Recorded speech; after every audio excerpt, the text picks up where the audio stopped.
সৃষ্টি সম্প্ৰীতি আৰু সমন্বয়ৰ বাৰ্তা বহন কৰি লখিমপুৰ কেন্দ্ৰীয় ৰঙালী বিহু সন্মিলনে এইবাৰ ৬৪টা বছৰত ভৰি দিছে। অতি উলহ মালহেৰে ঐতিহ্য আৰু পৰম্পৰা অখণ্ড ৰাখি আমি লখিমপুৰ কেন্দ্ৰীয় ৰঙালী বিহু সন্মিলন উদযাপন কৰোঁ। লখিমপুৰবাসীৰ কাৰণে লখিমপুৰ কেন্দ্ৰীয় ৰঙালী বিহু সন্মিলন সম্প্ৰীতিৰ প্ৰতীক, সৃষ্টিৰ সম্ভাৰ, লখিমপুৰবাসীৰ আৱেগ, লখিমপুৰৰ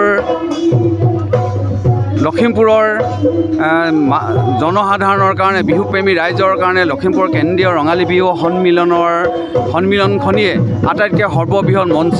আৰু এই মঞ্চৰ লগত জড়িত থকা সকলো ব্যক্তিয়ে নিষ্ঠা আৰু সততাৰে লখিমপুৰ কেন্দ্ৰীয় ৰঙালী বিহু সন্মিলনক শক্তিশালী কৰাৰ স্বাৰ্থত লখিমপুৰ কেন্দ্ৰীয় ৰঙালী বিহু সন্মিলনৰ ঐতিহ্য আৰু পৰম্পৰা অক্ষুণ্ণ ৰখাৰ স্বাৰ্থত নিস্বাৰ্থভাৱে কাম কৰি আহিছে। অহা 13 এপ্ৰিলত যি গৰু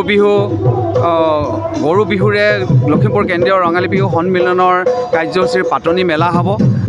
এইবাৰ আমি লখিমপুৰ কেন্দ্ৰীয় ৰঙালী বিহু সন্মিলনে গৰু বিহু কদম কাকৈ গোহাঁইগাঁৱত আমি উদযাপন কৰিম। বিগত বৰ্ষসমূহৰ দৰে এইবাৰো সম্পূৰ্ণ পৰম্পৰাগতভাৱে লখিমপুৰ কেন্দ্ৰীয় ৰঙালী বিহু সন্মিলনে গৰু বিহু উদযাপন কৰিব।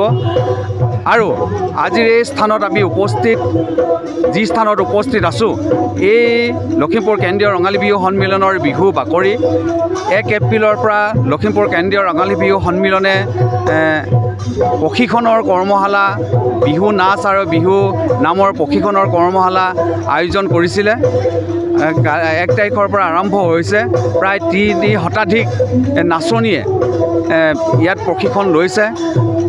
লখিমপুৰৰ বিভিন্ন প্ৰান্তৰ পৰা শিক্ষাৰ্থীসকল আহি আমাক উৎসাহিত কৰিছে।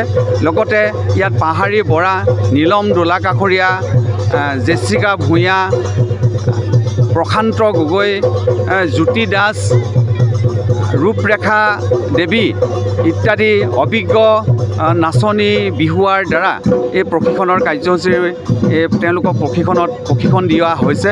আমি ভাবিছোঁ এনেধৰণৰ প্ৰশিক্ষণৰ দ্বাৰা উঠি অহা নাচনীসকলে যথেষ্ট সহায়ক হ'ব। তেওঁলোকে বিহুক হৃদয়ংগম কৰিবৰ কাৰণে এখন বিশাল মঞ্চ পাব, যিখন বিশাল মঞ্চৰ জৰিয়তে লখিমপুৰৰ নাচনীসকলে অসমৰ বিভিন্ন মঞ্চত বিহু নাচৰ জৰিয়তে দপদপাই থাকিব পাৰিব। আৰু আমাৰ এই এই প্ৰচেষ্টাৰ প্ৰতি সঁহাৰি জনা প্ৰত্যেকজন ব্যক্তিলৈ আমি অন্তৰৰ নিভৃত কোণৰ পৰা আমি ধন্যবাদ জ্ঞাপন কৰিছোঁ।